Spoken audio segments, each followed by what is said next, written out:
Close your eyes, dear traveler, and let the quiet of the night embrace you. In this journey, we drift into the forgotten temples, sacred fires, and gentle songs of the ancient world. Here, women were not only mothers and daughters, but also goddesses, priestesses, and keepers of secret light.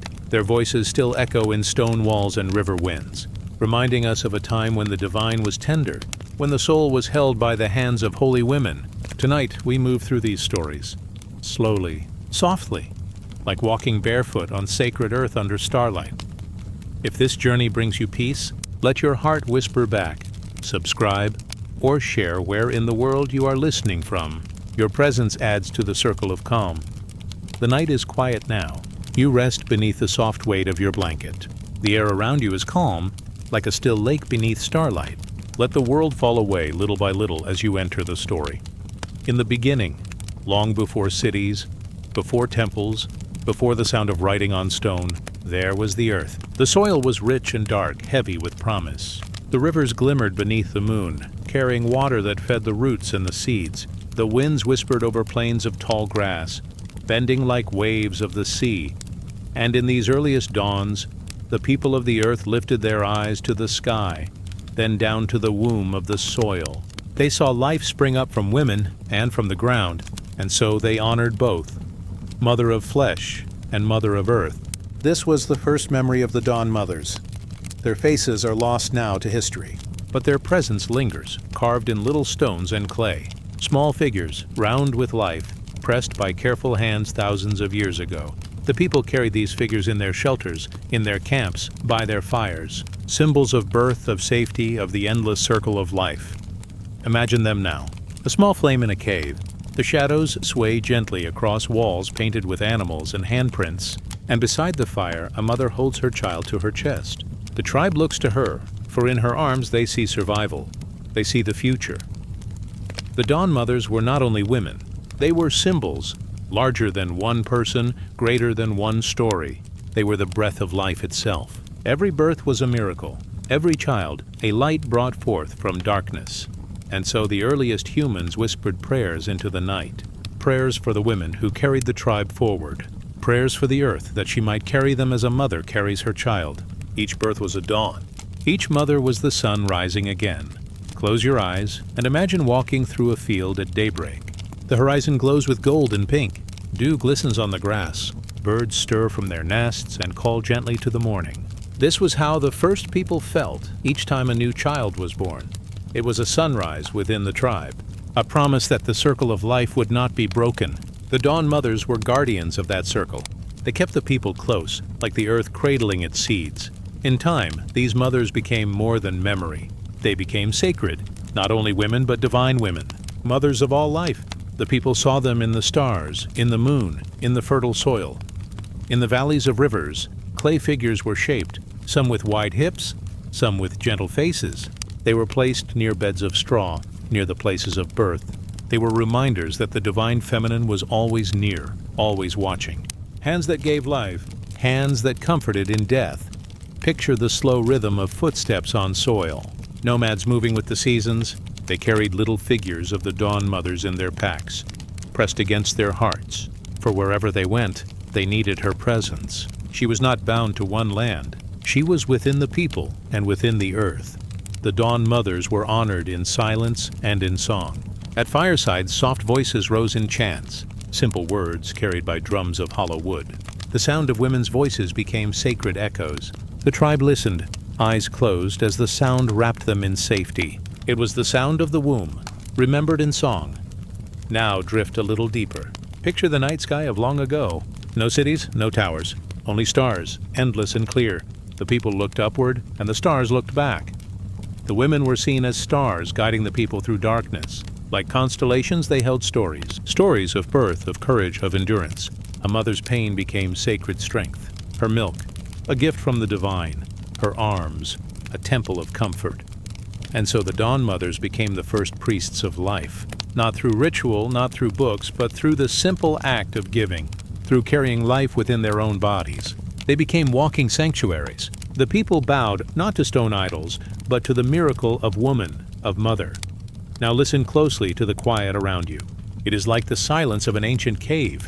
There the air was cool, the earth smelled of stone and ash. The people painted on the walls.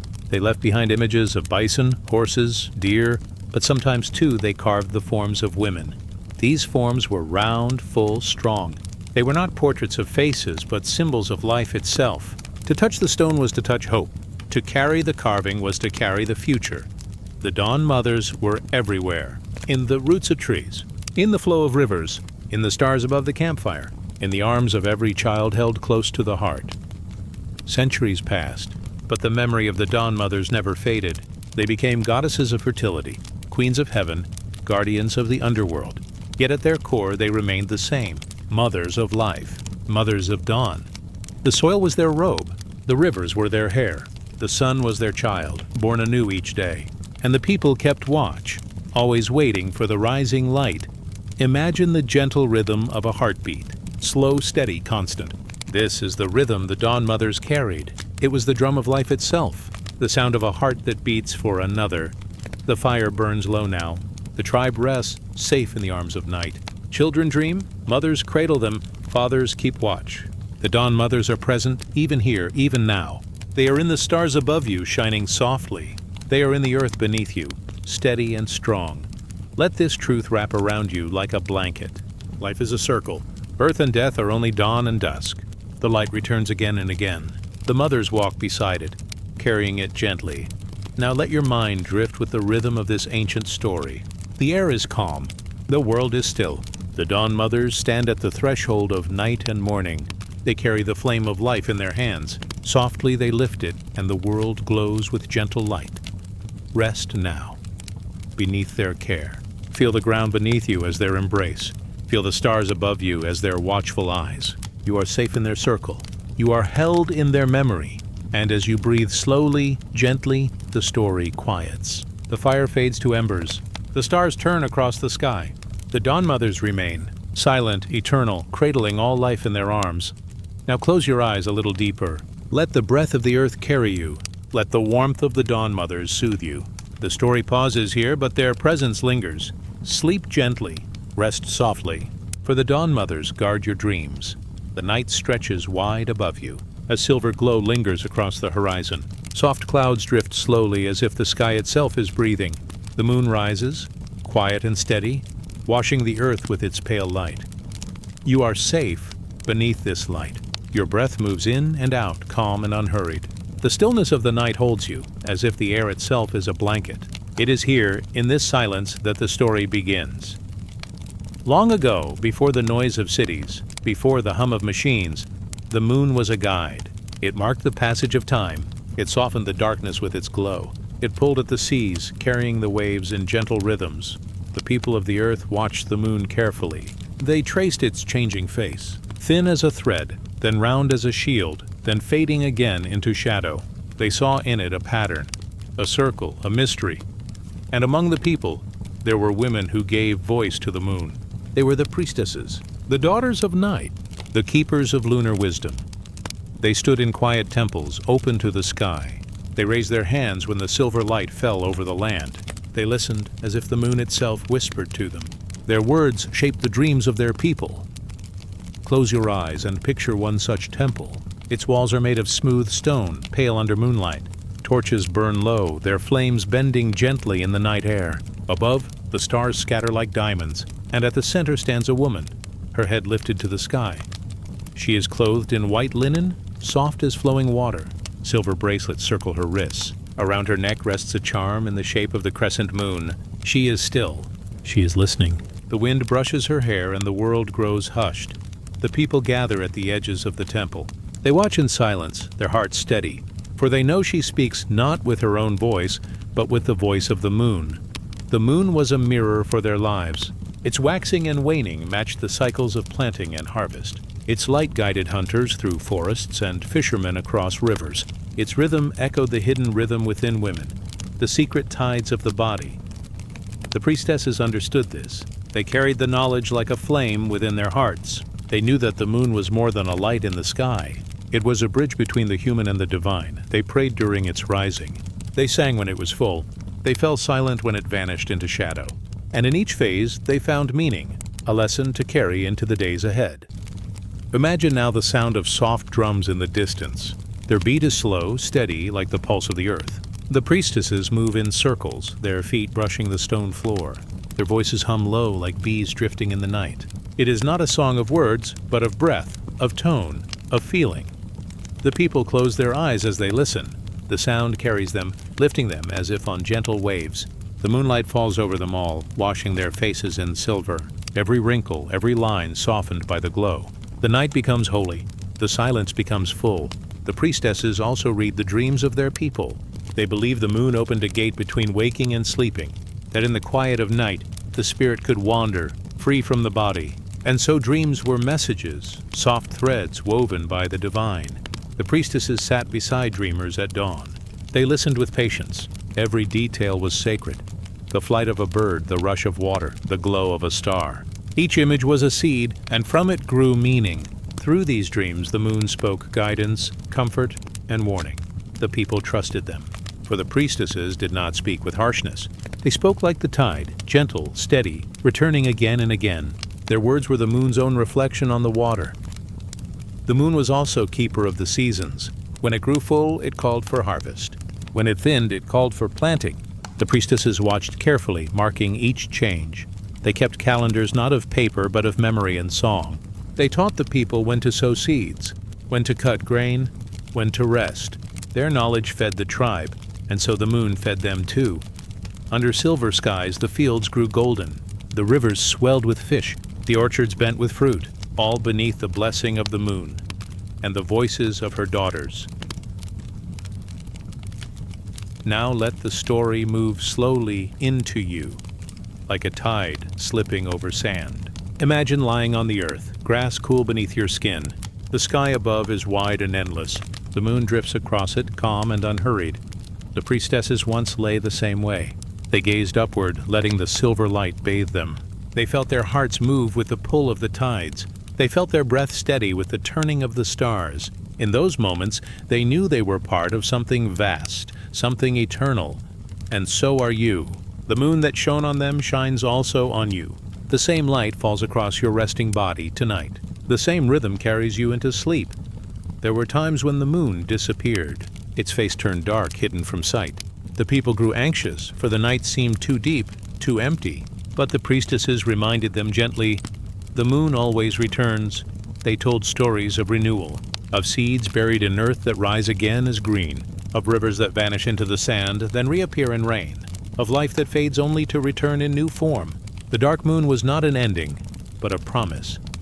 And so the people slept peacefully, knowing the silver light would rise again.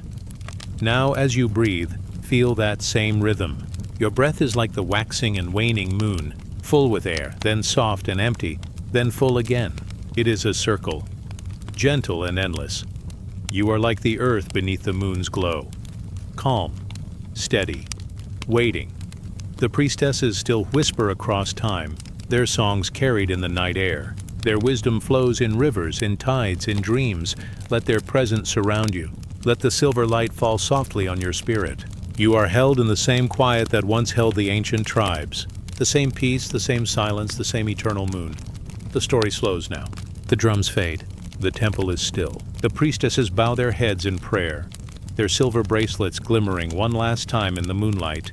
And you too may bow inward, toward rest, toward peace. The night carries you, soft and steady. The stars turn gently overhead. The moon glows, eternal and kind. Now let your body grow heavy. Let your thoughts drift like clouds. The silver path of the moon leads you deeper into calm. Rest, child of the night. Rest beneath the priestesses of the moon. They keep watch as you sleep. The night is quiet now. The air is cool and the stars shine above you like tiny lamps in the heavens. The moon drifts slowly, pouring silver light across the earth. The world has grown hushed as if waiting. You are safe within this stillness. Your body rests heavy. Your breath moves softly. And the story begins. In the ancient land of Sumer, where rivers stretched wide across fertile plains, there was a goddess named Inanna. She was queen of the heavens, crowned with the light of the stars. Her beauty was compared to the morning star, bright and fierce at dawn. She was the goddess of love, of power, of fertility, and of war. But she was also a seeker of mysteries, drawn to places hidden and deep. One day, Inanna turned her gaze toward the underworld. It was ruled by her sister Ereshkigal, the Queen of Shadows. This realm was not filled with fire or torment, but with silence, dust, and stillness. It was a place where spirits lingered like echoes, a place of endings and transformations. Inanna felt the pull of this world. She knew that to understand life fully, one must also walk through death. To know the cycles of blooming, one must also know the stillness of roots, and so she resolved to descend. The tale tells that she prepared herself carefully. She placed her shining crown upon her head. She draped around her neck a necklace of lapis lazuli deep as the night sky. She set bracelets of gold upon her wrists and rings upon her fingers. Around her chest she tied the breastplate of power. Her robe flowed about her, bright as starlight. Each piece was not only ornament, but a symbol of her strength and identity. She shone like the rising sun, radiant and majestic, and with this glory, she stepped toward the dark gates of the underworld. The gatekeeper, Neti, looked upon her with wonder and unease. "Why do you come here, Inanna?" he asked. "The underworld is not a place for the living, nor for the radiant gods above." Inanna's voice was steady, soft, but unyielding. "I come to meet my sister. I come to witness the truth of death. Open the gates." And so the gatekeeper bowed, and the gates opened. But there were 7 gates, and each demanded a toll, for none may pass into the realm of silence carrying the full weight of pride and power. At the first gate, Inanna was asked to remove her crown. The circle of gold slipped from her head, and she passed through. At the second gate, her necklace was taken. At the third, her bracelets. At the fourth, her breastplate. At the fifth, her rings. At the sixth, her robe. At the seventh, she stood naked and unadorned, her glory stripped away. Slowly, step by step, Inanna surrendered what she carried, not with anger but with calm acceptance. For the underworld allows no pretense, no pride, no armor. It asks for truth, bare and simple. Now she stood before her sister, Ereshkigal, queen of the silent realm. Ereshkigal was fierce, cloaked in the weight of sorrow and solitude. She ruled not with joy, but with necessity. Her throne was stone, her crown heavy with shadows. When Inanna arrived, the silence grew deeper, for the living had entered the land of the still. Inanna stood strong yet humble before her sister. The two goddesses mirrored one another, one of the heavens, one of the depths. The myth says that Ereshkigal judged her. Inanna, stripped of all symbols, bowed her head. She was struck down, her body hung upon a hook, for even a goddess of love and war must surrender to death. Here the story slows, like breath pausing between inhale and exhale. Inanna lingered in darkness.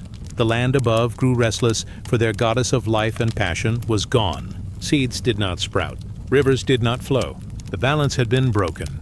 But deep in the underworld, Ereshkigal also wept. She cried out with the pain of her endless solitude. She was queen of shadows, yet even she longed to be held. Her cries echoed through the caverns, shaking the silence. The gods above heard her grief. They sent help, small and humble, not warriors, not kings, but tiny beings of compassion. They came to Ereshkigal not with force, but with gentleness. They did not argue nor demand. They simply listened to her cries. They mirrored her pain, softly repeating her groans. And for the first time, Ereshkigal felt understood. In her softened heart, she released Inanna. The goddess of the heavens rose again. She returned not as she once was, but transformed, for she had passed through silence and returned with wisdom. Inanna's descent became a teaching, that to live is to descend and to rise. To love is to lose and to find again. That strength is not only in crowns and jewels, but in the courage to surrender. Each gate is a lesson. Each loss is a truth. And beyond every descent there is a return. Now let the story wash gently over you. Picture the 7 gates, one after another. At each something falls away. A burden, a worry, a thought. With every gate you feel lighter. With every step you move deeper into peace. The underworld is not a place of fear here. It is soft, like cool earth around the roots of trees. It is quiet, like the pause before dawn. It is still, like the surface of a calm river. And in this stillness, you rest. Inanna's return is like the sunrise. The sky shifts from black to indigo to rose. Birds stir softly in their nests. The air holds the promise of warmth. The cycle begins again. Just as the moon wanes and waxes, just as the seed falls and rises as a flower, just as breath leaves and returns again, So too does life descend and ascend, always circling, always renewing. Now close your eyes more deeply. Feel your own burdens fall away, as if left at the gates. Your crown of thought set aside, your necklace of worry placed down, your robe of restlessness folded away, until you stand in stillness, simple and whole. This is your sacred descent, a journey into rest, into silence, into healing. Like Inanna, you surrender to the quiet, and like Inanna, you will rise renewed. The story softens now. The underworld fades into shadow. The stars above you turn slowly, steady in their paths. The moon glows faintly, silver and kind. Rest in the circle of this tale. Rest in the rhythm of descent and ascent. The night carries you, calm and endless. The goddess has walked the path before you. She holds the way open, gentle and bright. Now drift, child of the stars. Drift into silence, into dreams. The gates close softly behind you. The dawn waits ahead, and you rest, safely cradled in the eternal cycle. The night opens gently. The stars hang like lanterns in the sky, their light shimmering upon dark waters. A soft breeze drifts, carrying with it the faint scent of river reeds. Somewhere far away a drum sounds, slow, steady, like the rhythm of a heartbeat. The earth is quiet. The soul is ready to listen. This is Egypt, land of sand and water, of golden deserts and eternal river. Here flows the Nile, the great serpent of life, winding through the heart of the land. Its waters glimmer beneath the moon, silver and unbroken. It is more than a river. It is a lifeline, a spirit, a teacher. Every drop whispers of renewal. Beside its banks lived the gods of Egypt, woven into the very breath of the land. Among them was Isis, the great mother, the healer, the one whose devotion could not be undone. She was called Mistress of Magic, Queen of Compassion, Guardian of Life. Her heart was vast, her wisdom deep, and her story was bound to that of her beloved Osiris. Osiris was the green-skinned king, lord of the living and the dead. He ruled with fairness, teaching people the ways of farming, the ways of order, the ways of peace. Under his hand the earth flourished. The Nile rose and fell in harmony. Seeds broke open, wheat swayed in golden fields, and hearts grew calm beneath his reign. But harmony stirs envy, and light draws shadow. His brother, Set, a god of storms and chaos, desired his throne. Through cunning and cruelty, Set struck down Osiris. The body of the gentle king was torn apart, scattered like seeds across the Nile. Each fragment drifted, hidden in marsh, desert, and water. The world shuddered. The earth grew silent. Without Osiris, the cycle faltered. The Nile's song dimmed. The people grieved. Yet Isis did not surrender to grief. Her love was steadfast, her devotion unshaken. With quiet strength, she vowed to gather what was broken, to bring life where death had reigned. So she began her search. Through night and day, across sand and water, she wandered. She walked barefoot through deserts, her robe trailing behind her like a soft cloud of linen. She moved through papyrus marshes, listening to the calls of birds guiding her way.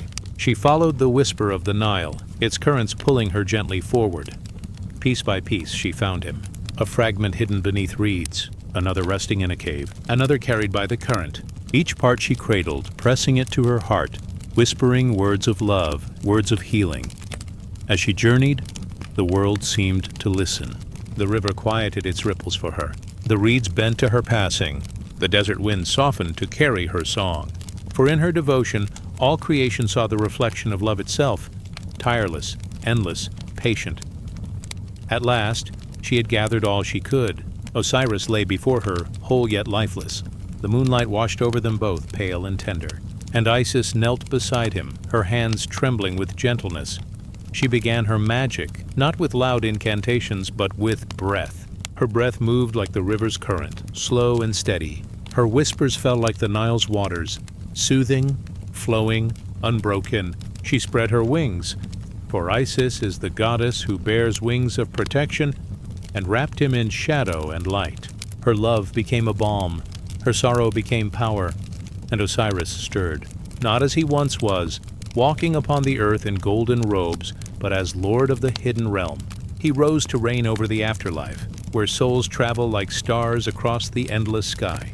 Though he could not remain with her in the land of the living, his spirit endured, guiding the cycle of life and death forever. From their union, a child was conceived, Horus, the falcon god, destined to restore balance. But that tale belongs to another time, Tonight, the heart rests with Isis, whose devotion turned loss into renewal, whose hands carried healing across waters and sand. The river remembers her story. Every flood is a sign of return. Every seed that breaks the earth is a whisper of resurrection. Every dawn is a promise that light follows night. The Nile flows still, slow and eternal. It carries in its waves the memory of Isis' search, her love, her gentle magic. When its waters swell, they carry blessings to the fields. When they recede, they leave behind fertile earth, ready to give life again. So too does love remain. Even when broken, even when scattered, devotion gathers what is lost. It pieces together what has fallen apart, and in its patience it makes whole again. Now let the story drift into you, like water seeping gently into sand. Imagine the Nile by moonlight, the silver path of the river winding far into the horizon. The reeds swaying softly, their tips brushing against the night air. A heron gliding across the sky, wings wide and slow. And Isis walking along the bank, her presence calm and luminous. You walk with her. You feel the coolness of the water at your feet. You hear the soft rustle of papyrus leaves. Each step is slow. Each breath is deep. The night holds you as it held her. Her story is not only of gods and kings. It is also of the heart's own journey. The times when life feels broken, scattered like fragments on a river. The moments when silence feels endless and hope seems far away. And yet, like Isis, you gather. Piece by piece you find what is lost. With patience, with gentleness, with love. And slowly, the fragments become whole. The Nile glimmers still. Its waters sing a lullaby. The earth listens. The stars shine above, steady and patient. The moon leans close, bathing the land in silver. Now close your eyes more deeply. Let the river's rhythm be your rhythm, slow, steady, flowing. Let Isis' devotion rest in your heart, soft as a feather, gentle as a hand upon your brow. There is no hurry, there is no fear, only the quiet song of the Nile carrying you into peace. Rest now. The goddess watches over you as she watched over Osiris. The river carries you as it carried her footsteps. The night enfolds you, soft and endless. Let us drift onward. Let us surrender to the current of dreams. Now rest as the stars return. The Nile flows forever, and you are safe within its song. The night opens again, soft and still. Moonlight rests upon quiet hills. The stars are scattered above like ancient watchers, their glow timeless and calm.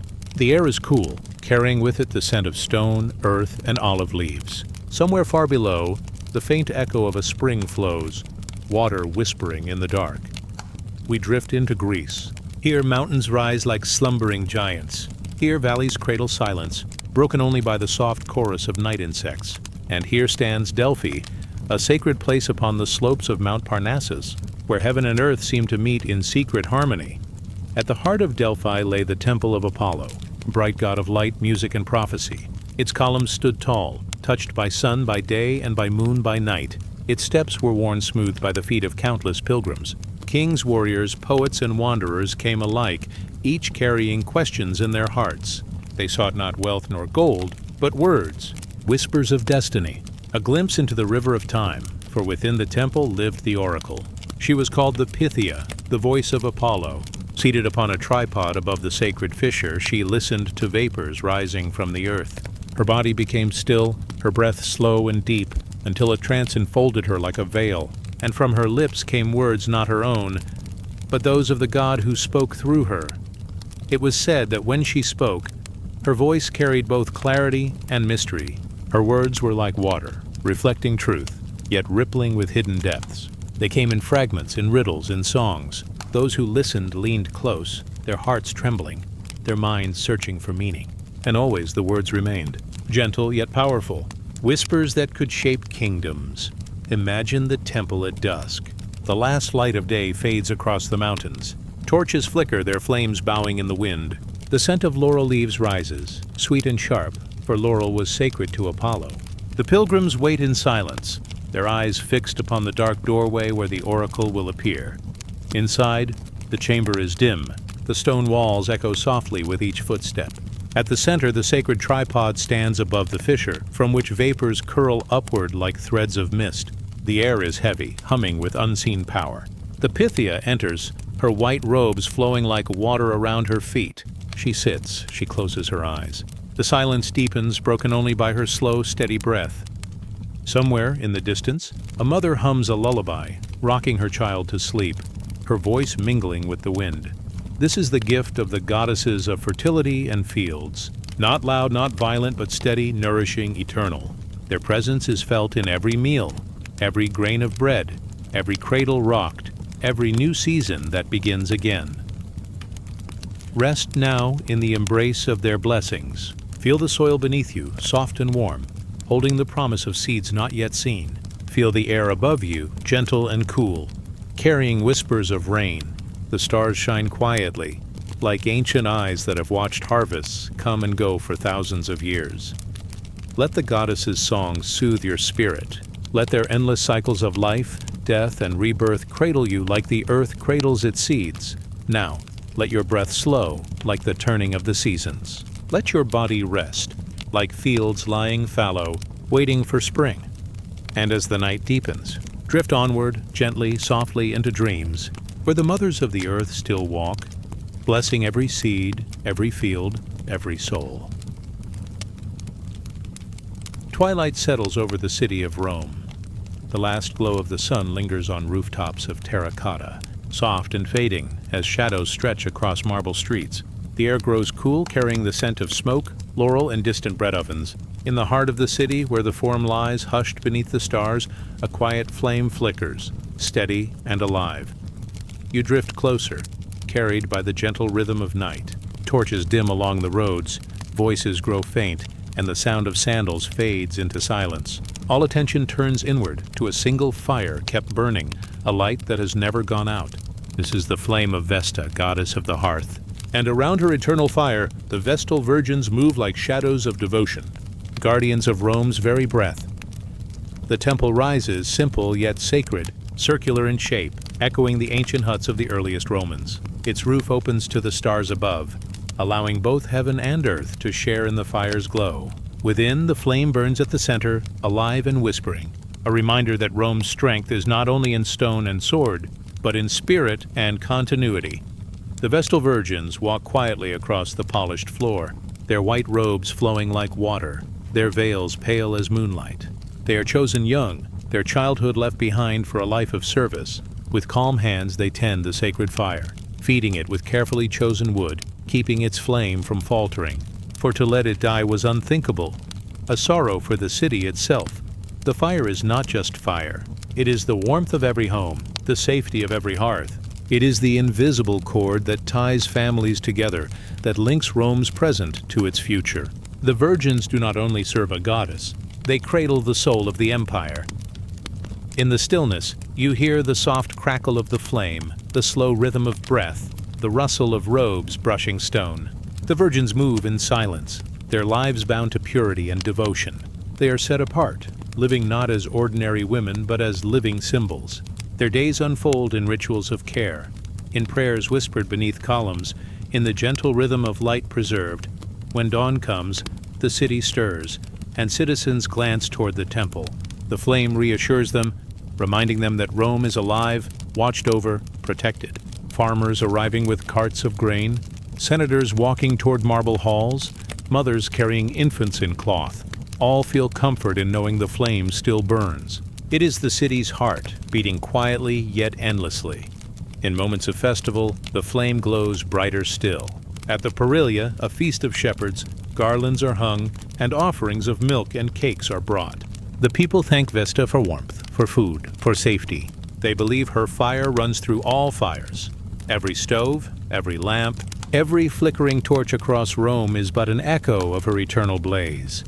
The virgins, with calm eyes and steady hands, keep this truth alive. They know that the fire is not only wood and spark, but a prayer embodied. Each ember holds centuries of devotion. Each flame is Rome's tomorrow. Imagine standing in the temple at night, when the city beyond has quieted. The streets are empty, the fountains silent. Only here, the fire whispers softly, its glow painting the columns with a golden blush. The virgins keep watch, seated in patience, veils glimmering in the dim light. Their lives may seem bound, but within this circle of devotion they carry Rome's freedom. Their service is long, 30 years of tending, 30 years of silence and duty. Yet to the people their presence is holy. They are honored, seated in places of dignity at games and festivals. They are protected by law, their footsteps respected, for in their hands rests the spark of Rome's eternity. Drift further into the heart of the myth. Vesta herself, goddess of the hearth, was among the most ancient of deities. She asked for no grand statues, no sprawling temples adorned with gold. Her temple was round, like the womb, like the first hut, like the circle of family gathered around fire. Her gift was simplicity, warmth, bread, life. In her silence she was mighty. She did not stride into battles or demand lavish monuments. She simply gave light and heat endlessly, steadily. And through the virgins this gift became eternal. To the Romans the flame was more than fire. It was destiny. As long as it burned, Rome would stand. Should it falter, shadows might creep in. Thus the virgins guarded not only wood and spark, but the very breath of the empire. Let the vision soften. Picture the fire again, its glow steady, its warmth endless. Around it, the virgins sit, calm as statues, their gazes lowered. Outside, the city of Rome is vast, bustling, filled with noise and ambition. But here, in this quiet circle, time slows. The flame moves at its own pace, timeless, unhurried. You hear the faintest sound of sandals upon stone, the shift of a robe, the gentle crack of wood. The fire has no words, but it speaks all languages. It tells of warmth in winter. It tells of bread rising. It tells of families gathered, laughter echoing in dim-lit rooms. It tells of Rome's breath, alive, steady, unbroken. The virgins need not speak either. Their silence is their devotion. In every quiet act, in every watchful night, they embody the endurance of their city. As centuries pass in your drifting dream, emperors rise and fall, armies march and return, temples are built and crumble. Yet always, the flame continues. Through storm, through famine, through triumph, the fire remains. And as long as the fire is alive, the people believe Rome will endure. It is not only a Roman story, but a human one. Across the world in all lands, fires were kept, tended, guarded. Every culture had its hearth, its sacred flame. Here, in Rome, the flame of Vesta was the thread that stitched generations together. The virgins were its keepers, their lives woven into the eternal rhythm of light. Now let the story soften to a close. The temple quiets. The stars wheel slowly above. The fire still burns, gentle and golden, a single flame in the vastness of night. It flickers, it glows, it whispers. It is life itself. The virgins rest in their watch, veils drawn close, hands folded, eyes lowered. Beyond the walls, Rome sleeps. Within the circle, the fire breathes, steady and calm. Rest now in that same glow. Imagine the warmth of the flame on your skin, soft and safe. Feel the hush of the temple, the comfort of light that never dies. You are cradled in its warmth, wrapped in its glow, part of the eternal rhythm of life. The flame continues, and so do you. Now let the fire guide you into stillness. Let it lead you toward dreams, where the virgins keep watch, and the goddess smiles softly. Let the stars above drift slowly, as the fire below glows steady. And as your breath deepens, as the night grows quiet, the eternal flame burns on. Calm, unbroken, eternal. Let us drift onward, into rest, into silence, into peace. Night gathers softly, cloaking the earth in velvet dark. Above, the stars rest like scattered pearls shimmering in silence. A thin breeze drifts across stone courtyards, carrying the scent of jasmine, frankincense, and cool water drawn from hidden wells. The air itself feels hushed, as if waiting for a sound, as if waiting for a voice to rise. Here, in the temple, candles glow with steady patience. Their flames bend gently, small guardians of light in a world of shadow. You drift closer, guided by the hush of night, until the sound comes. Soft at first, almost like a breath. Then fuller, clearer, a melody that seems to carry not from lips alone, but from the heart of the temple itself.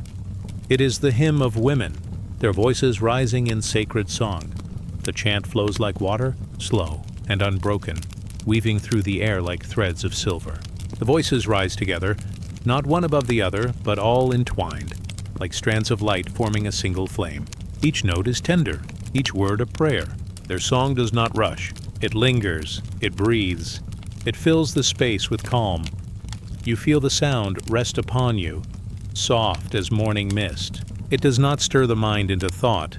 It quiets it, It does not call for action, it invites stillness.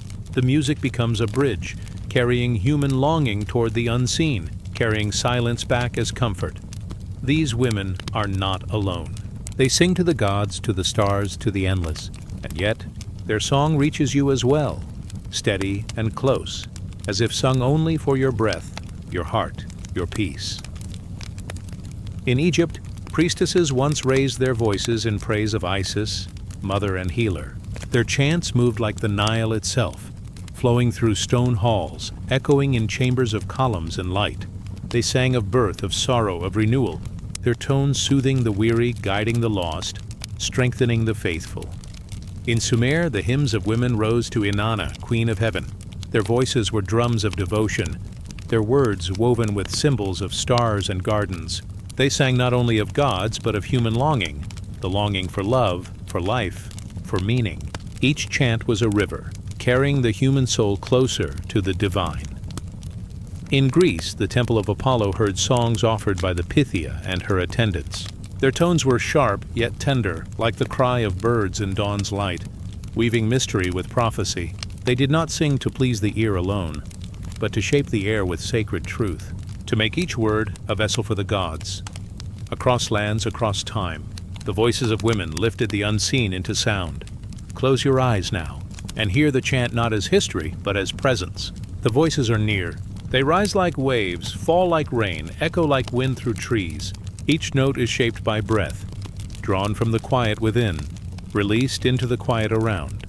Their song holds no sharpness. It carries no weight of fear. Instead, it moves like a mother's lullaby, steady and eternal.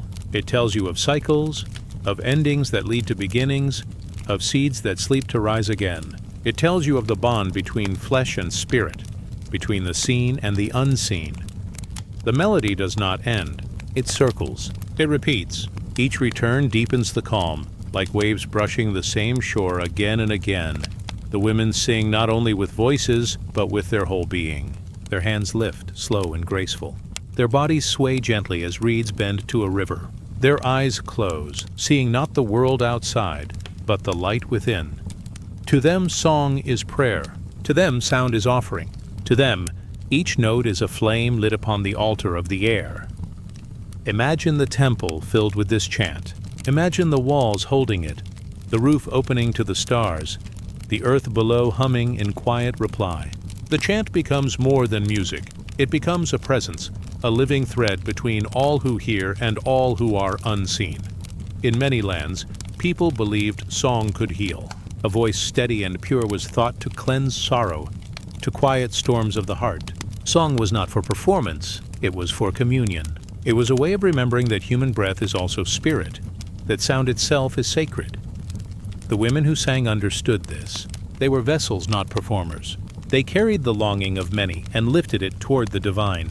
Each hymn was a bridge, each chant a gentle ladder, helping the soul rise without effort. And in this they gave comfort. To the weary the chant was rest, to the grieving it was balm, to the hopeful it was light. The song continues now as you listen. It carries you not forward but deeper. It does not pull, it surrounds. You float within it as if resting in a tide that never ends. The temple is filled with sound, but also with silence. For within the chant is a deeper quiet, the silence of the heart listening. The notes open space, wide and endless, where the soul can rest without thought. You drift there, in the middle of song, in the middle of silence. Both hold you, both carry you, both are eternal. As the hymn softens, the candles flicker lower. The night grows deeper, wrapping the temple in quiet blue. The women's voices slow, fading into whispers, into hums, into breath itself. The song does not end. It simply dissolves back into silence, as waves dissolve into the sea. You feel the echo linger, soft in your chest, steady in your breath. The chant remains within you now, not as sound, but as calm. The temple is still. The stars above keep watch.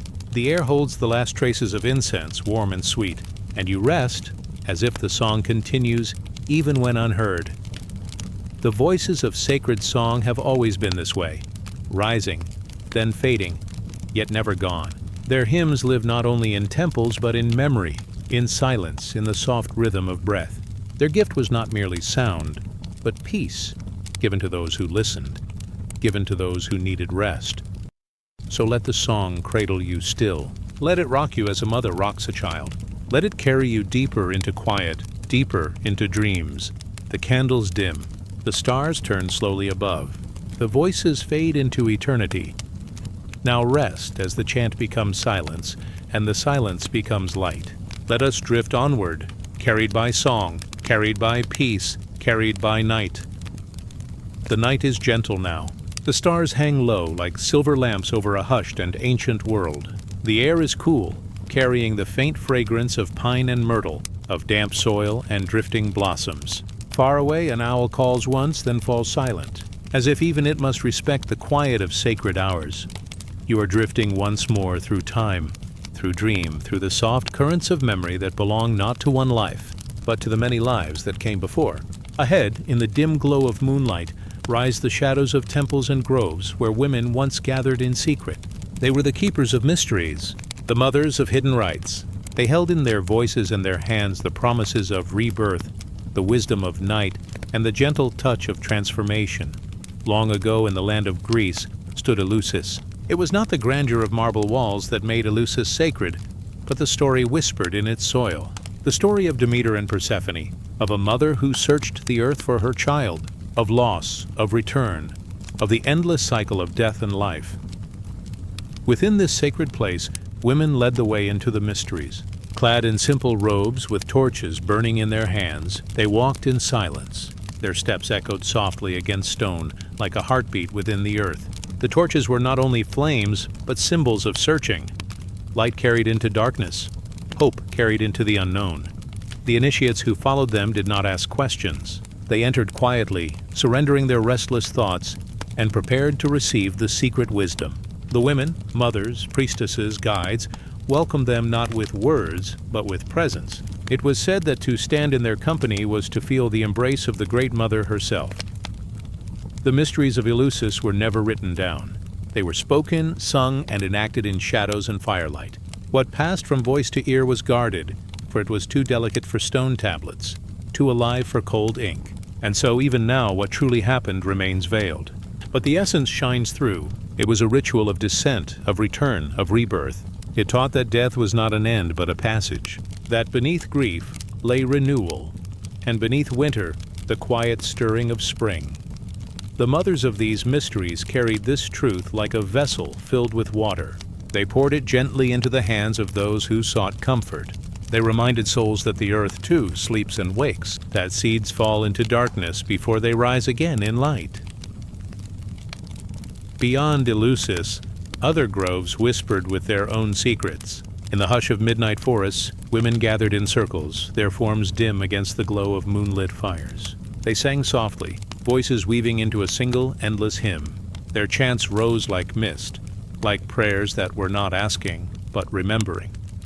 In these hidden places, the air was thick with the smell of herbs and resins. The smoke curled upward, spiraling into the night, carrying whispers to unseen gods. There were no crowds, no grand altars, no golden statues, only the circle, the earth, the fire, the breath. It was enough. The initiates who came here were led through silence, through song, through the simple rhythm of feet upon earth. They were reminded of their own breath, of their own heartbeat, of the deep rhythm that tied them to the pulse of the cosmos. And the mothers, guardians of these rites, guided them gently, never forcing, never commanding. They only opened the way, like doors swinging softly in the wind. In Rome, too, mystery cults flourished. Some came from the east, carrying the stories of Isis, the eternal mother. In candlelit temples, her priestesses spoke of love that crossed oceans, of healing that soothed both body and soul. The chants of women rose in her honor, steady as waves upon the Nile, reminding all who listened that the divine could also be tender, nourishing, like milk from the breast of a mother. Others gathered in honor of Cybele, the great mother of the mountains. Her presence was wild and untamed, carried in the sound of drums, in the rhythm of ecstatic dance. But even within her mysteries, there was stillness at the heart, a quiet recognition of the womb of earth that holds all life. Women guided the faithful through these rites, carrying ancient songs that echoed like rivers through stone valleys.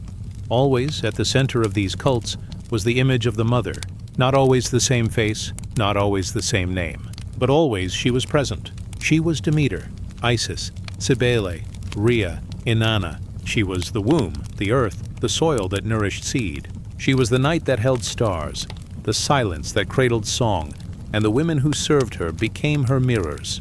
They were called priestesses, but they were also daughters, sisters, mothers themselves. They carried the mysteries in their flesh, in the cycles of their own bodies, in the rhythm of their own hearts. To follow them was to be reminded that every human life is carried first within the shelter of a woman. That birth itself is the first mystery. The rites of rebirth were not about distant gods alone. They were about the soul of each person who entered. The initiates would pass through darkness, through silence, through the stillness of waiting. And then, at the appointed moment, there would be light. A torch lifted, a door opened, a song rising into the night. And in that light, the soul felt itself renewed. The mothers of mystery knew that humans are like seeds, buried for a time, silent for a season. But always, beneath the soil, life waits. And when the time is right, it rises, green, new, eternal.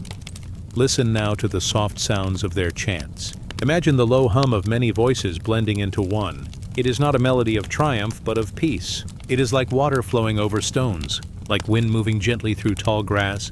It surrounds you, cradles you, carries you. The women sing not to teach, but to awaken.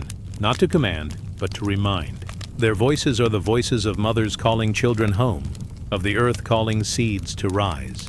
They echo across time, across dream, across silence. And in hearing them, the soul rests. The mystery cults faded with centuries. Their temples grew silent. Their fires went out. But their presence remains. Not in stone, not in books, but in the quiet memory of the earth itself. Every spring when flowers bloom, every autumn when fields fall asleep, their wisdom whispers again. Every time a child is born, the secret of rebirth is renewed.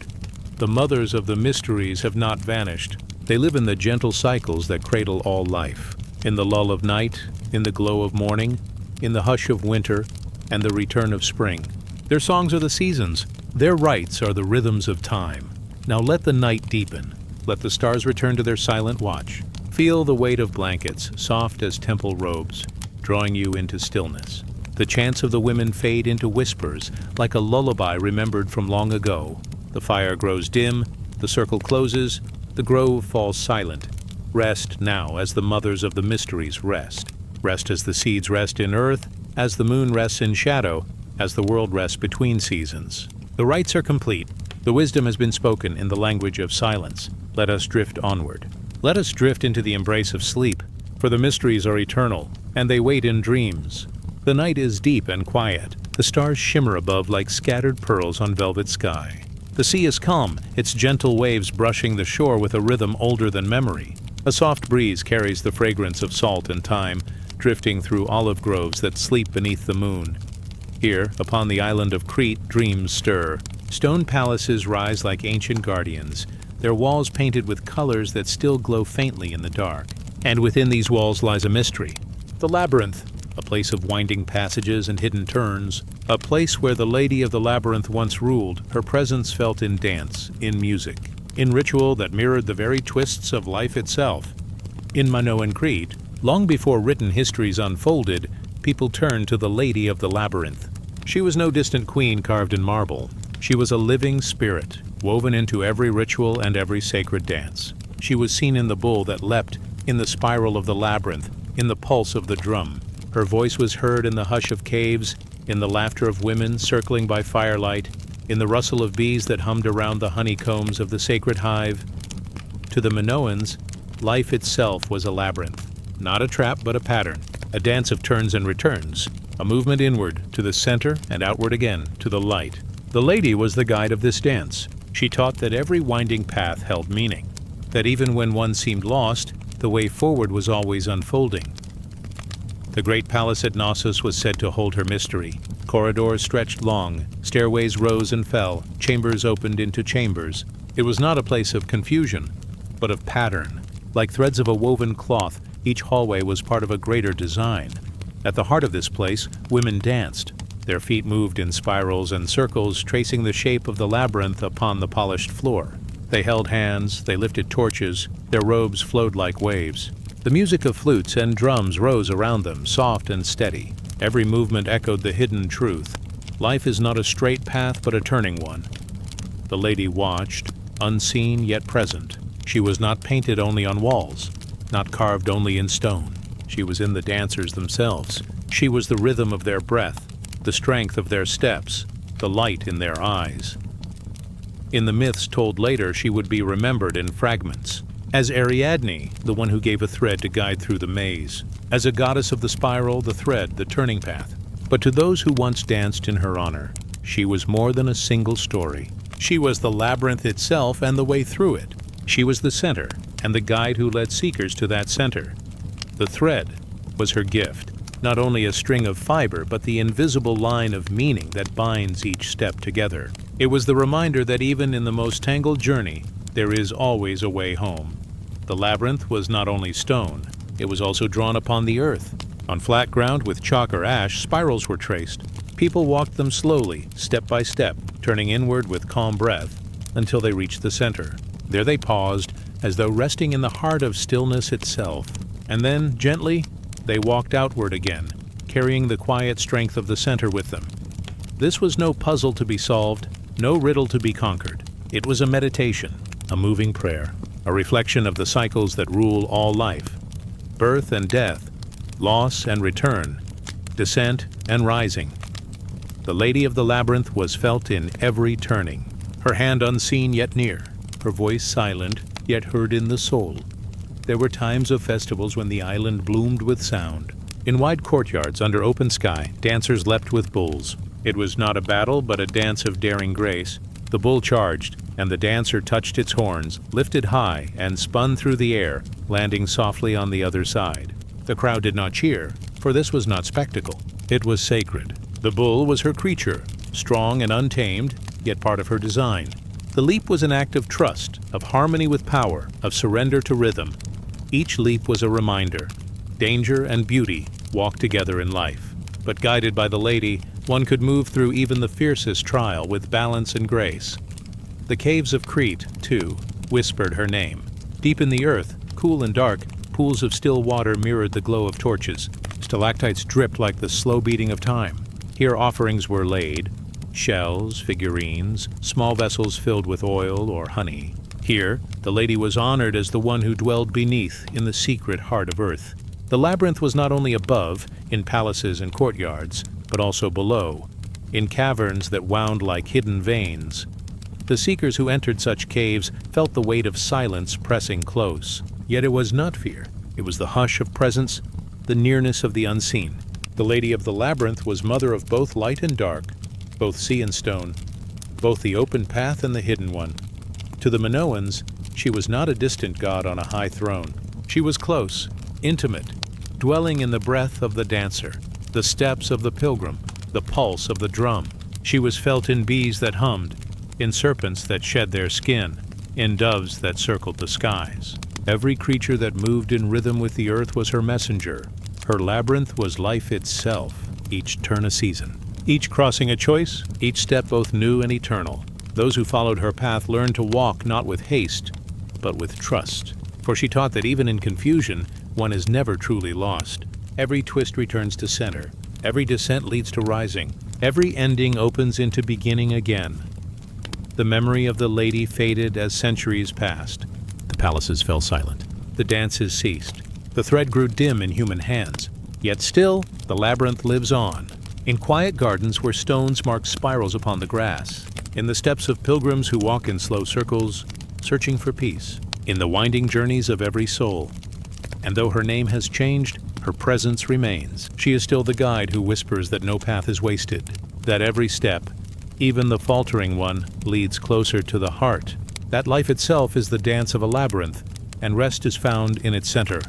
Now the night deepens. The sea sings softly, its waves endless as time.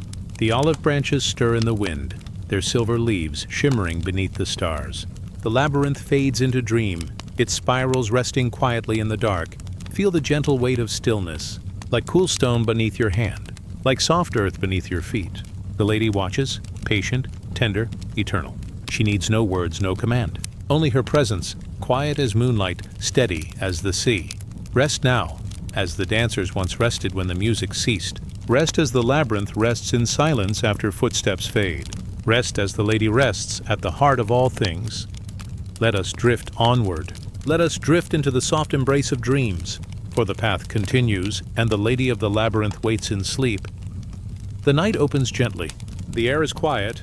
The stars have gathered above like silent lanterns, drifting across the deep velvet of the sky. The world is calm, as though it too has closed its eyes, and in this stillness, the story begins. Far below the heavens, where the earth folds into valleys and rises into soft hills, there are places where water sings, springs that rise from the dark earth, rivers that wander slowly, silver in the moonlight, pools that hold the quiet reflection of stars. These are not ordinary waters, but sacred waters, blessed by time, watched over by guardians, and touched by hands of care. Let us drift closer. Let us sit by the edge of one such spring. In the old days, people believed that water was alive.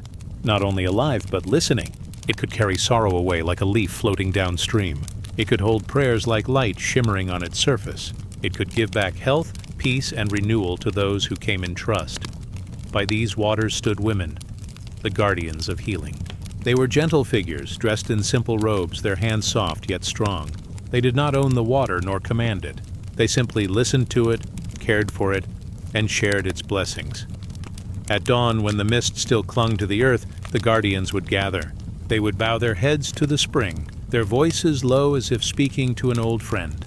Some brought herbs, their fragrance carried by the cool air. Some brought bread, honey, or milk as an offering, and some brought nothing but their silence, which was the purest gift of all.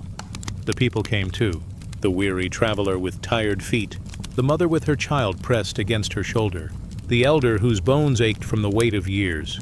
They came slowly, one by one, carrying both sickness and sorrow. And always, the guardians were waiting. The water was their companion. When someone came with fever, the guardian dipped her hands into the spring and let the coolness touch the skin.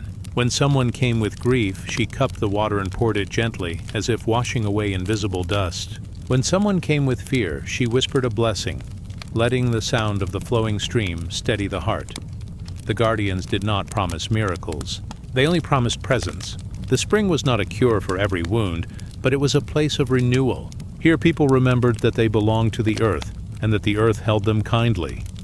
Listen now to the sound of water. It trickles softly, a rhythm without hurry. It carries no weight, yet it wears away stone. It does not fight, yet it changes all it touches. This is why the waters were called sacred.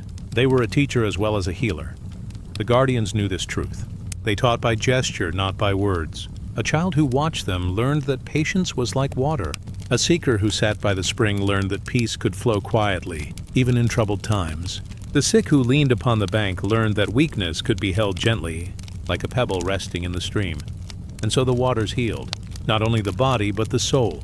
There are many tales told of these guardians. Some said they were daughters of rivers, born from foam and mist.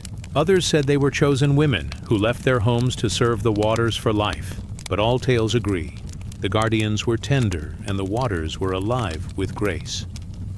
One story tells of a woman who came with a broken heart. She had lost someone dear, and the weight of her grief was heavy. She sat by the spring silent for many days, unable to speak her sorrow. The guardians did not press her. They simply laid flowers on the water each morning and let the petals float past her feet. On the seventh day, the woman dipped her own hands into the spring. She let the coolness rise through her palms, and for the first time she wept. Her tears fell into the water and became part of the flow. From that moment she was lighter, not healed of all pain, but reminded that sorrow too can move and soften. Another tale speaks of a child struck with fever. The mother carried him through the night, her arms trembling with fear. When she reached the spring, she placed the child in the guardian's care. They bathed his brow with gentle water, whispered songs older than memory, and laid him in the grass beside the flowing stream. By morning the fever broke, and the child opened his eyes to the rising sun. The mother never forgot. She brought bread and milk to the spring each season to give thanks for the life returned to her arms. These stories were not only about healing, they were about trust, about surrendering what could not be carried alone, about resting in the arms of something greater, something flowing, something eternal. You can almost see it now. The moon glows above. The surface of the water shimmers with its silver light. The guardians move quietly, their faces calm, their footsteps soft upon the earth. The spring breathes like a living thing, its song steady and eternal. Sit with this vision. Let the sound of water surround you. Feel the air cool against your skin, the grass soft beneath you, the starlight gentle upon your closed eyes. Here there is no rush. Here there is no burden. Only flowing, only renewal.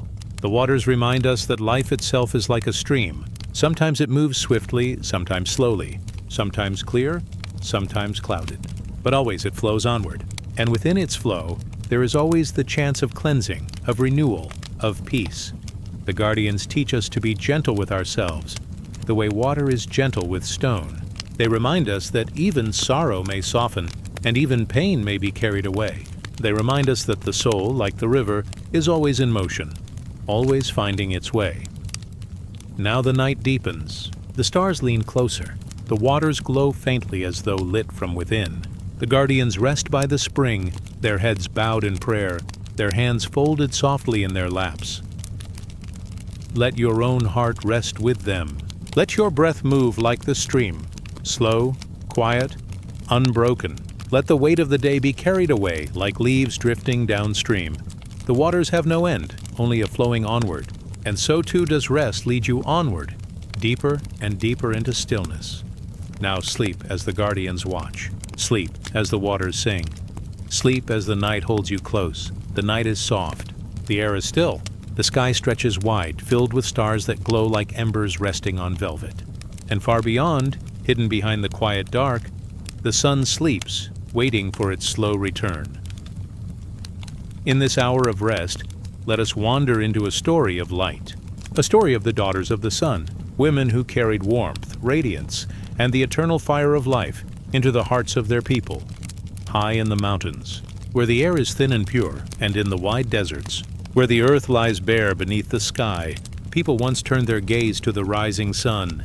They saw in it more than light. They saw a living spirit, eternal, unbroken, ever-giving.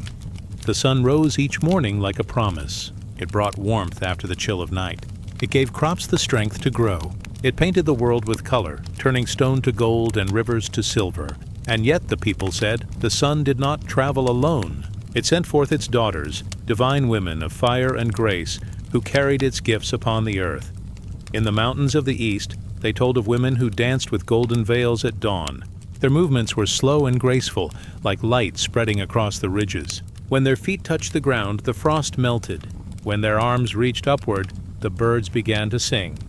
The people called them the daughters of the sun, and they were honored with songs and offerings of grain. In the deserts of the south, another story was told. It was said that the sun had daughters whose hair shone like copper flame. They walked barefoot upon the sand, their steps leaving trails of warmth. Where they paused, an oasis would appear, a gift of water and shade. Travelers prayed to them, for without their blessing, the desert was harsh and endless. The daughters were more than givers of heat and light. They were symbols of inner fire. The people believed that every soul carried a spark of the sun, a flame of courage, a flame of kindness, a flame of life itself. The daughters of the sun reminded the people to tend this inner flame, to keep it glowing even when shadows pressed close, to share its warmth when others grew cold, to let it shine in joy and song in love. There is a tale from the far mountains. It tells of a young woman who lived in a village covered by long winters. The nights were heavy, the snow deep, and food scarce. The people began to lose hope, for the sun seemed far away. But this young woman dreamed each night of a figure clothed in gold. The figure whispered, "Carry my fire. Keep it alive." When she awoke, she felt warmth in her chest, though the air was frozen. She began to light small fires for her people, not only of wood, but of spirit. She sang songs to lift the heart. She shared the little food she had. She comforted the children when they cried in the dark. The village began to change. Though the cold did not leave, the people's hearts grew warm again. And when spring finally came, they said the sun had sent its daughter to walk among them. Her spark had carried them through the night. Another story rises from the desert sands. It is told of a wandering priestess who followed the path of the sun across the horizon. Each morning she would raise her arms, her bracelets glimmering with the first rays. Each evening she would kneel, her face turned westward, whispering thanks for another day. People gathered to her, weary from travel. thirsty from the desert heat. She taught them not only to endure, but to see the desert's beauty, the stillness of its nights, the glow of its dawn, the silence that could cradle a soul. They called her the daughter of the sun, for wherever she went, warmth followed. Her gift was not in conjuring oases or shifting the sands. Her gift was the fire of presence, the light of guidance, and so she became a symbol that even in barren places, the sun's daughters could bring renewal. The daughters of the sun were honored with gentle rites. At dawn, women would place bowls of milk upon the earth, their surfaces shining white as the morning light. At noon, golden cloth was hung in doorways to catch the sun's strength. At sunset, songs were sung, low, soft, steady, as the horizon burned red and the world exhaled into night. These rituals were not grand, but simple acts of remembrance. They reminded people that the daughters of the sun were always near. That warmth was not only above in the sky, but within their own hearts. If you listen now, you may hear their presence. A faint hum like fire whispering in its ember, a soft glow behind closed eyes, a feeling of warmth spreading gently through the chest. The daughters of the sun are not gone. They live in every flame that burns, in every dawn that rises, in every kindness that shines through the dark. They are symbols of the eternal warmth that no shadow can overcome. The night is still deep, yet there is comfort in knowing the sun will return. Every dawn is a reminder that no night lasts forever. Every flame is a memory of the sun's gift, and every heart that carries warmth is a daughter or a son of that eternal light. So rest now, as the stories settle. Rest, as if wrapped in a cloak of golden fire. Rest, knowing that warmth lives within you, steady as the sun, gentle as its daughters. Let the stars keep watch. Let the night embrace you. And let the dawn, when it comes, find you refreshed, your inner flame glowing quietly. Now drift onward. Now sleep, as the daughters of the sun carry their light across the silent world. The night lies soft around you. The stars rest above, scattered like pale blossoms across the dark sky. A breeze moves slowly, brushing the edges of silence. Candles glow in memory, their flames bending like whispers. In this stillness, we drift into palaces of stone and gardens of sand. We enter the stories of queens who were more than rulers. They were seen as living goddesses, walking embodiments of divine light, keepers of balance between heaven and earth. Long ago in the golden lands of Egypt, a queen rose to power. Her name was spoken with reverence, her image carved in temples, standing tall, adorned with crowns. The people looked upon her not as a woman alone, but as a vessel of the gods. She was Hatshepsut. Her reign shone like the sunrise upon the Nile. She was called Daughter of the Sun, beloved of the great god Amun. To her people, she was not simply a sovereign. She was a bridge between mortal and eternal. When she walked through her temple at Deir el-Bahari, priests sang hymns. They said the gods had placed their breath within her, that her voice carried their blessing. The stone walls shimmered with painted stars. Columns rose like pillars of the sky. And there, in the cool shadows, her presence was felt as a sacred flame. Beyond Egypt, in the valleys and forests of the east, other queens were honored as living goddesses. In ancient India, there were rulers who bore the title Devi, Divine One. The people bowed before them not only in respect, but in awe. They believed the goddess of power, Shakti, flowed through their veins. Her energy, radiant and unbroken, gave them the strength to rule with both firmness and grace. These queens were protectors of their people, guardians of justice, mothers to the land. Their thrones were not seen as seats of earthly power alone, but as altars, and their crowns shone like halos, glimmering in the light of dawn. In the far kingdoms of the east, legends tell of empresses who embodied the divine feminine. Their lives were woven with the moon and the stars. Their rule was spoken of in soft tones, as if retelling a sacred dream. One empress was said to carry within her the soul of the sun goddess herself. When she appeared, the people bowed, not to her alone, but to the divine presence that radiated through her. Her robes were like flowing rivers of silk. Her hands moved with calm grace, blessing her people with each gesture. In her, they saw both mother and goddess, strength and tenderness bound as one. These queens, across lands and ages, shared a single truth. They carried the sacred feminine into the world of stone and sword. They walked as reminders that power is not only strength, but also nurture, not only command, but also care. When people knelt before them, they were not only honoring a throne, They were bowing to the eternal presence of the divine, reflected in human form. Stories tell that such queens ruled not by fear, but by radiance. They were like lamps lit in the dark halls of kingdoms. They were like rivers flowing through dry lands. Their presence gave life. Their words calmed storms of the heart. Hatshepsut's temples rose from the desert floor, shining in sunlight, echoing with hymns. Empresses of the East held ceremonies at twilight, lanterns glowing like stars brought down to earth. Queens of India rode in golden chariots, surrounded by flowers, honored as living forms of the goddess. Each vision tells the same story, that the sacred can live in human form. That divine presence is not distant, but can walk among people, wearing the shape of a queen. At times their stories blurred into myth. Were they mortal women or were they eternal? The people believed both. They believed the goddess entered their queens as breath enters the body, that when they spoke, the divine spoke too, that when they ruled, the goddess herself guided the kingdom. And so their reigns became more than history. They became sacred memory. They became timeless symbols of what it means for light to walk upon the earth. In the quiet of night, imagine entering a temple where such a queen is honored. The air is cool, carrying the scent of lotus and incense. Torches flicker on the walls, their smoke rising like soft prayers. Statues gaze down, carved with crowns and serene faces. A hush fills the space, as if every stone remembers. At the center stands the throne, draped in golden cloth. It shines not only with wealth, but with reverence. This is no ordinary seat. It is an altar to the living goddess. It is a reminder that human and divine can meet, if only for a time, within the same vessel of flesh and spirit. The queens were more than rulers of land. They were rulers of hearts. They carried within them the mystery of presence, the ability to make the invisible visible, to make the eternal tangible, to remind their people that the divine is never far, but always near, and so they were remembered. In stone carvings, in songs whispered across centuries, in stories told beside firelight, as children drifted to sleep under starlit skies. As the night deepens, let us rest in their memory. The memory of Hatshepsut, whose temples gleamed like sunrise. The memory of queens in the east, whose robes shimmered like flowing water. The memory of empresses who walked as goddesses, their presence radiant, their rule eternal. These are not only stories of power, they are stories of light, embodied in human form, stories of care, of balance, of sacred flame within flesh.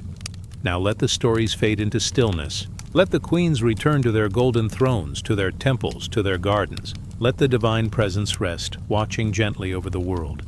The stars have grown quieter. The night is deep and calm. You too are crowned now, not with gold, but with peace.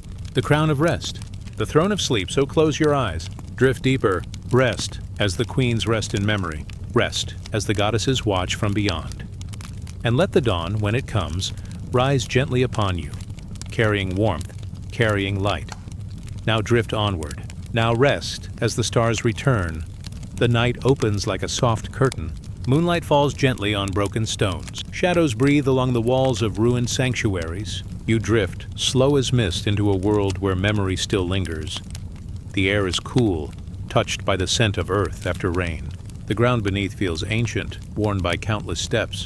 Every rock, every fallen column, whispers of lives once gathered here. Once these shrines were filled with voices. Now they rest in silence, yet not in emptiness. Candles may be gone, their flames long extinguished, but the warmth of prayer still clings to the air. You sense it in the hush, like the faint hum of a hidden song. The stones remember, the carvings remember, and the air itself remembers. Long ago, women stood here as keepers of light. They led the prayers, they poured the offerings, they lifted their hands to the heavens, calling for blessing, for rain, for peace. The people saw in them a bridge between earth and sky, between human and divine. Now their faces remain only in stone. Faded lines curve across weathered walls, figures etched into rock, circles and spirals still glowing with quiet meaning. Though time has tried to erase them, their presence endures in these hidden places. The shrine you wander through tonight is not bound to one land.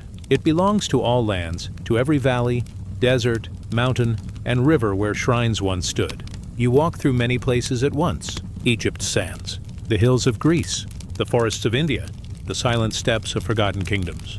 Each one lies folded into the same dream, woven together by memory. Listen. A faint wind moves through the pillars. It carries the sound of distant voices, soft, like echoes across water. Women singing in harmony, the rhythm of drums gentle and steady. Their song was never meant to vanish. It still hums in the silence. A shrine was more than stone. It was a place where time slowed, where hearts opened, where the ordinary dissolved into the sacred. Women guided the people there, not with power, but with presence. Their voices steady, their hands tender, their faces lit by flame. At the center of one forgotten sanctuary, you see a circle of worn steps. They once held bowls of water, mirrors for the stars. The women would kneel there, watching the heavens reflected in the still surface. To them, each star was a soul, each constellation a story. By gazing into water and light together, they reminded the people that sky and earth are never truly apart. You pass another shrine, half buried in the roots of trees. Vines curl around the old stone, but the carvings still shine through. A figure of a woman with outstretched arms, welcoming, offering, blessing. Birds nest near her, as if guarding her memory. Even the forest has become a worshiper here, protecting the silence of her presence. Further on, you come to a desert place. The shrine here is small, a circle of stones arranged around a flat altar. No roof remains, only the vast open sky. The sun once blazed down here, and women poured cool water on the stones, their offerings shimmering in the heat. Now only the desert wind moves, and yet you can still feel the coolness of that water, as though the gift was never forgotten. Every shrine tells the same truth. Sacredness never truly vanishes. It only hides, waiting for quiet souls to listen. The women who once prayed here are not gone. Their breath lingers in the wind. Their steps echo in the dust. Their songs sleep within the stones, waiting for the night to awaken them. Imagine their presence now. A woman standing with a lamp of oil, its flame steady against the dark. Another holding a bowl of herbs, their fragrance rising in smoke. Another tracing symbols into sand. Each line a prayer, each circle a blessing. Together they kept the world in balance. Together they lit the path of their people. Even when temples fell, when empires faded, the memory of these women endured. Sometimes in secret songs, Sometimes in hidden caves, sometimes only in dreams, but always there, like roots deep under the earth, carrying life unseen. You walk slowly through these ruins. Your feet are bare against the cool ground. Every step is gentle, every breath steady. The night cradles you, soft as a mother's hand. Above, the stars shine clear, their light falling into broken walls, turning ruins into silver sanctuaries. As you pause, you notice how quiet the world has become. Even the wind has hushed. Only your breath moves, slow and calm. It feels as though time itself is resting. The forgotten shrines are not calling for worship. They are offering rest. They are places of stillness where nothing is demanded, where nothing is hurried. Here you are simply held, safe, quiet, unburdened. The women who once prayed here would want you to feel this peace. They would want you to breathe easily, to know that light never truly disappears. Even in ruins there is presence. Even in silence there is song. Even in brokenness there is blessing. Let the stones guide you. Let the carvings cradle you. Let the unseen voices sing softly to you. Every ruin is a resting place. Every forgotten shrine is still alive in spirit. And tonight, you are welcome within them. Close your eyes if you have not already. Feel the ground beneath you grow softer, as if the earth itself is a bed of quiet comfort. The stars above drift lower like lanterns placed gently in your hands. The air is cool, the silence tender. The women's presence lingers here. They are keepers of memory, guardians of dreams. They whisper only one truth: you are safe. You are light. You are part of the eternal song. Now rest as the shrines fade gently into mist. The ruins soften, the stones dissolve into shadow, the carvings melt into dreamlight. All that remains is calm, a vast and endless calm. Let us drift onward toward deeper stillness, toward gentler sleep. The forgotten shrines have shared their gift. Now the stars return, and the night holds you close. Quiet as prayer, the night deepens. The stars move slow, like lanterns carried across an endless sky. The world is hushed, and you drift softly, as though the earth itself breathes beneath you.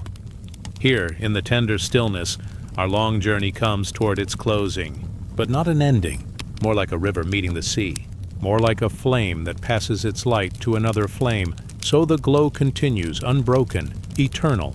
All around you is quiet. The sound of your breath. the rhythm of your heart, the silence of a world resting. It is in this silence that the eternal feminine light awakens. It is not a single flame. It is many, countless, a thread woven through all time, through every faith, through every story told beneath the stars. The ancients saw this light in goddesses of sky and earth, in mothers of creation, in daughters of the moon, in queens crowned as living symbols. They gave it names. Isis, Inanna, Shakti, Sophia, Mary, names like petals from one flower, each opening toward the same sun. The names may differ, but the essence never changed. The light was always the same. It is the warmth of fire, the coolness of water, the strength of earth, the breath of air. It is the gentle hand that soothes, the voice that comforts, the spirit that carries life onward. This light is not bound by temple walls. It moves through mountains, through rivers, through wind in the desert. It drifts into homes, into hearts, into dreams. Wherever love is, wherever kindness is, there the eternal feminine shines. Picture it now, a soft glow spreading across the night. It rests on ancient shrines. It lingers on broken statues. It settles on the ruins we walked through. It fills the silence with warmth. Every stone, every carving is wrapped again in radiance. The light does not fade with time. It does not belong to the past. It is here, now breathing in the quiet of this very moment. It flows through memory and through dream. It cradles you as you drift deeper into stillness. Once, the people gathered under stars, lifting their voices in praise of the feminine divine. They saw her in the rising sun, in the crescent moon, in the waters that fed their fields. They trusted her guidance. They felt her strength in birth, her gentleness in healing, her wisdom in silence. Even as empires rose and fell, even as temples turned to dust, the truth of her light endured. For the eternal feminine is not a person alone. It is the essence of care, the spirit of compassion, the quiet power of love that does not end. You drift deeper. Imagine a river flowing through all ages. Its waters shimmer with silver light. Each drop holds a memory. A woman singing by firelight, a queen standing in moonlit silence, a mother blessing her child, a healer offering herbs with steady hands. The river carries them forward, always onward, never lost. This river of light flows into you as well. It rests in your breath. It lingers in your heartbeat. You are part of its story, woven into its endless song. High above, the stars seem brighter now, each one a flame of the eternal feminine. Some glow like guardians, some shimmer like guides, others pulse like quiet drums in the night. Together, they form a tapestry, a sky-wide reminder that love is older than time and stronger than forgetting. The ancients once said that this light was both mother and daughter, both womb and flame. It gave life, and it received life. It circled endlessly, without beginning, without end, like the turning of seasons, like the rise and fall of breath, like the rhythm of sleep. And now, as your body grows heavy with rest, you too are held within this rhythm. You float as though on gentle water. The river carries you safe, without hurry. The stars above reflect upon the surface, and every ripple glows with their blessing. The eternal feminine whispers not with words, but with presence. She is the hush of twilight, the warmth of dawn, the comfort of a hand that never leaves. She is the stillness that holds you now, as your thoughts soften, as your body unwinds. Imagine her light wrapping around you like soft fabric, like the embrace of night. It eases your brow, loosens your shoulders, slows your breath. You are safe here, safe in the glow that has guided all beings since the first fire was lit, since the first song was sung. All journeys must come to pause, but no journey truly ends. As this chapter closes, the eternal feminine continues. Her light follows you into dreams, guiding you deeper, softer, safer. Now the stars gather closer, their glow like countless candles placed gently around your resting soul. They do not flicker. They do not fade. They remain steady, keeping watch as you drift. Breathe softly. Let the river carry you. Let the stars guard you. Let the eternal feminine light surround you. Nothing more is needed. Nothing more must be done. You are held. You are part of the endless flame. You are embraced by the silence of the night and the blessing of the eternal feminine. Now rest as the stars return. Rest as the river flows onward. Rest as the eternal light holds you close. Sleep drifts toward you like gentle wings, and you are carried deeper, into peace, into calm, into dream. Let us drift onward now, into the stillness beyond words, into the glow that never fades. The eternal feminine shines and you are within her light.